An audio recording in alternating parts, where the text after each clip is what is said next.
সন্তানের যতই বয়স হোক না কেন মায়ের কাছে কিন্তু সব সন্তানই একদম পিচ্ছিই থাকে, তাই না? মায়ের বাসায় গেলে যে কত বায়না করি, এটা করব সেটা করব, এটা খাবো এটা করব, সবকিছু পূর্ণ করে কিন্তু একমাত্র মাই। বাবার বাড়িতে মায়ের পরে একমাত্র ভাইয়ের বউ থাকে যে কিনা ননদেরও আবদার পূর্ণ করতে পারে। মায়ের বাড়িতে মা কিংবা ভাবের দুজনের যে কোনো একজন না থাকলে একদম ভালো লাগে না, বাড়ি শূন্য শূন্য লাগে। এবারে গেছিলাম তখন ভাবি ছিল না, পরে 2-3 দিন পরে ভাবিকে ফোন দিয়ে বলছিলাম ভাবি তুমি তাড়াতাড়ি চলে আসো। পরে ভাবিও চলে আসছিল, কারণ সেও তার মায়ের বাড়িতে পিঠা খাওয়ার জন্য গেছিল।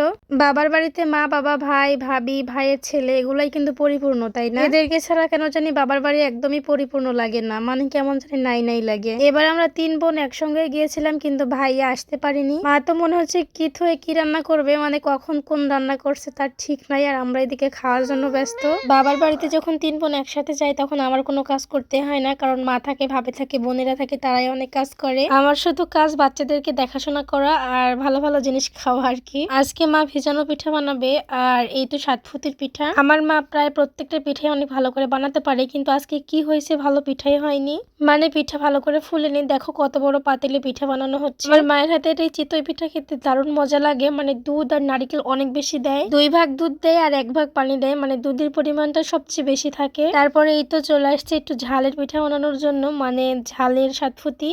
একটু অল্প করে ঝাল দিয়েছিল যাতে বাচ্চারাও খেতে পারে। রাত্রেবেলা পিঠা বানালে আর এই গরম গরম পিঠা খেলে তো ভাত খাওয়ার কোনো কথাই আসে না। মাঝে মাঝে মনে মনে ভাবে মা বেঁচে আছে বলে এত ভালোবাসা পাচ্ছি, মা না থাকলে এত ভালোবাসা কে দিবে আমাদের? পুরো পৃথিবী জুড়ে মা বাবা সবচেয়ে উপরে, তাই না? মা বাবা না থাকলে পৃথিবীটাই ফাঁকা ফাঁকা লাগে। সাতফুতির এই পিঠাগুলো দেখো কতটা সুন্দর হয়েছে, কিন্তু ফুলেনি, কোনো পিঠাই আজকে ভালো করে ফুলেনি। আমার মতো পিঠা বানাচ্ছিল আর কত যে টেনশন করছিল যে পিঠা কেন ফুললো না, কেন ফুললো না, 1000 বার বলছিল।